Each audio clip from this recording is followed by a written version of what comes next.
Welcome to Spectrum YouTube channel. My name is Rafał and today I will help you to print with our ASA Ultrafoam aka Lightweight ASA. You probably already have one of the spool and I don't need to say how awesome this material is.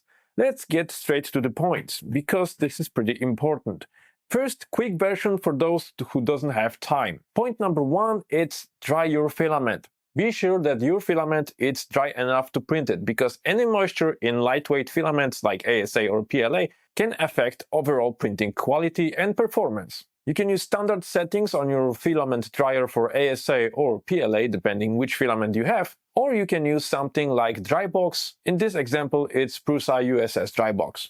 Second point, it's profile for filament, or just settings that you're supposed to print with. There are no fixed settings, temperature or speed or extrusion. It depends what you actually need, how much foaming or what color do you need.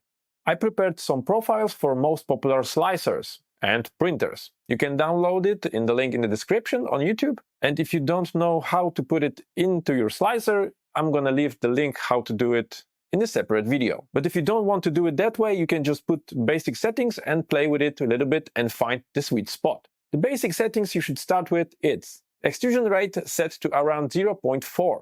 Nozzle temperature should be set to around 265 degrees Celsius. Bed temperature for texture-rated PEI around 90 degrees Celsius.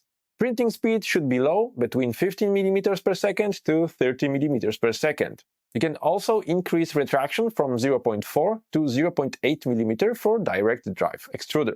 You should know that all of those settings, even single change, will affect overall strength and look of your 3D model. So you should be careful with changing those settings. When it comes to printing profiles, I just use the default settings, but I like to change the width of the extrusion from 0.4 mm to 0.8 mm wider extrusion. And I preferably like to use the vase mode because then your 3D model is the cleanest. Point number three, it's bed adhesion. Foaming ASA have really good bed adhesion, so you should use glue, not for the better adhesion, but for have this separation layer. Because if you don't gonna use it, your ASA will stick to the PEI sheet very strong and it's gonna leave a mark. But having glue, you're gonna have this nice separation layer and removing your print will be super easy. Point number four, it's your 3D model selection. Unfortunately, foaming filaments are known to be very stringy, and they are leaving a lot of small blobs and strings. But they are super easy to remove because they are like styrofoam. So you can use some sharp tools like a knife or spatula or maybe even cutters. But even if your fingernail is sharp enough, you can just remove it with that. And as I said before, the vase mode is the cleanest results you can get. More about it in a moment. And the last point number five, it's your color. Choosing your color, it's not going to be exactly the same every single time. For example, if you're going to print normally without foaming, so you're going to set the extrusion rate to 1 and you're going to use temperature like 230 degrees, it's going to have this nice deep color with high contrast. Unfortunately, when you're going to print a lot of foam, so you're going to set extrusion rate really low and temperature really high, you're going to have less filament in the same spot, in the same place as this one, so it means it's gonna have less color in it. So it's gonna be less intense, it's gonna be less contrast in it, and basically it's gonna be more light. So please remember about that. Now let's go to the longer version of the video, so I will dive into details. If your model has a lot of stringing, like too much stringing at all, it means that your filament needs to be dried. When you're going to take it out from our box and seal the bag with the desiccant inside, it's supposed to be okay. But if you're still experiencing some problems, please dry it out. You can use our default settings to start with, but every single printer it's a bit different. Here's the extruder, here's the temperatures, nozzles, everything is a little bit different. So maybe you should try to find your best settings yourself just by doing calibration. Calibration is quite easy. We found it out by printing those small cubes in vase mode. So what you do is you're starting with a small cube 25 by 25 by 25 millimeters, of course. You set the extrusion to 1 and you set temperature to 230 degrees. And then you increasing the temperature by 5 degrees and printing the same model until you're gonna reach 285 degrees Celsius. Yeah, I know it's a bit too much, but there is a shortcut to it. If you're gonna take calipers and you're gonna measure which one has the widest wall, then you can lower the extrusion at that temperature.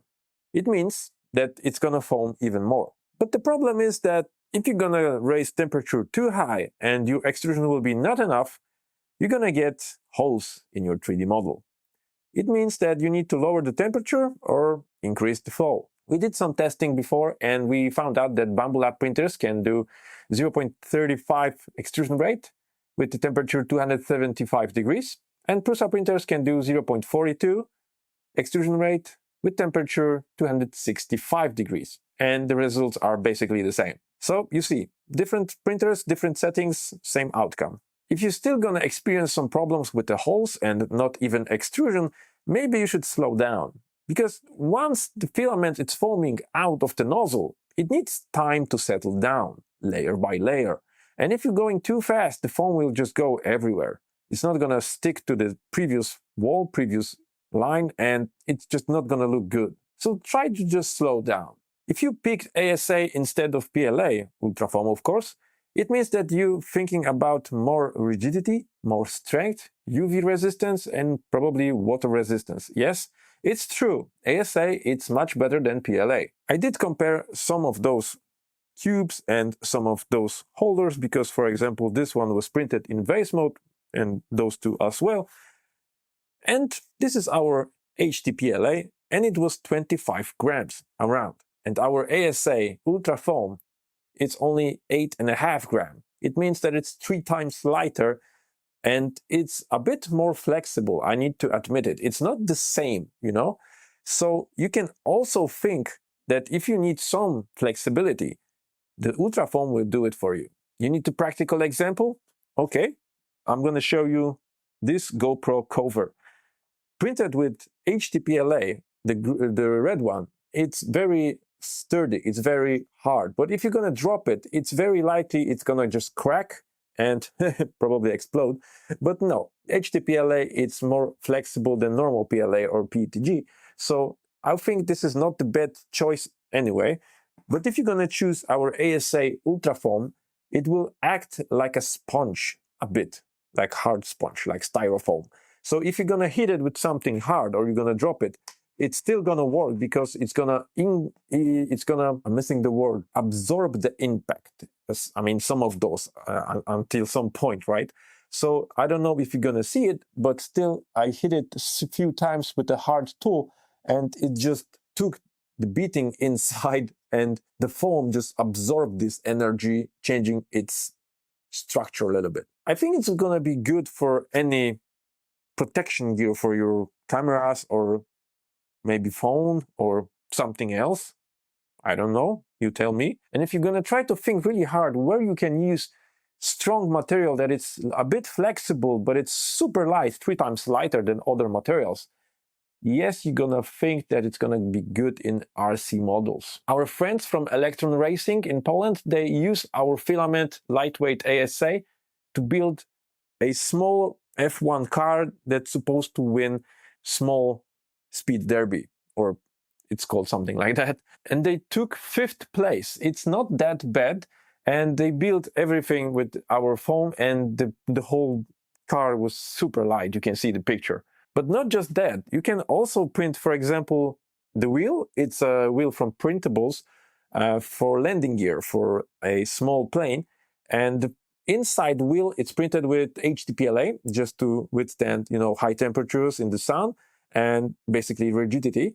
And the wheel, you can see the tire, it's made from our ASA Ultrafoam, and it's super light. It weighs almost nothing, and it has 15 or 10% infill with double walls, so it's very sturdy, and it's a bit bouncy. It's not absorbing as much energy like TPU, but it's still many times lighter. I think if you're gonna have good 3D model, you can also print the whole wheel with it, and you're gonna save even more weight on your flying model. So there's many use cases in our ASA Ultrafoam, because I was even thinking, if you are producing something really premium, like the tools, 3D printed tools, or 3D printed accessories, or maybe some jewelry, and you want to make a box that is gonna protect the item when it's gonna be shipped, maybe you can just do something like this. It's gonna be like a small protection for your item, and it's gonna be fitting very good with your 3D printed product, and you can ship with it. Because if you're going to print something like that, it's going to use 3 times less filament. So it's also pretty interesting, because if you're going to think that this filament costs 2 times more than normal one, but you're going to use 3 times less material, the price is suddenly a little bit different, right? Look at this. It's almost full spool, and I printed so many models already with it. It's crazy.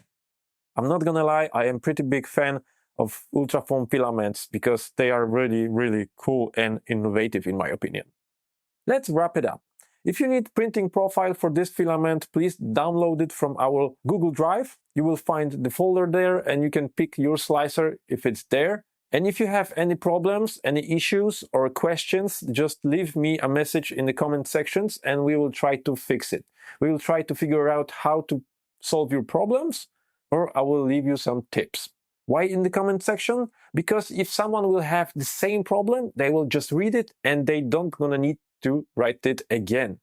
So we're gonna save so much time together, because we have this nice community of 3D printing enthusiasts here. That's all for today. Thank you very much for staying with me, and I wish you happy printing with our ASA Ultrafoam lightweight filament.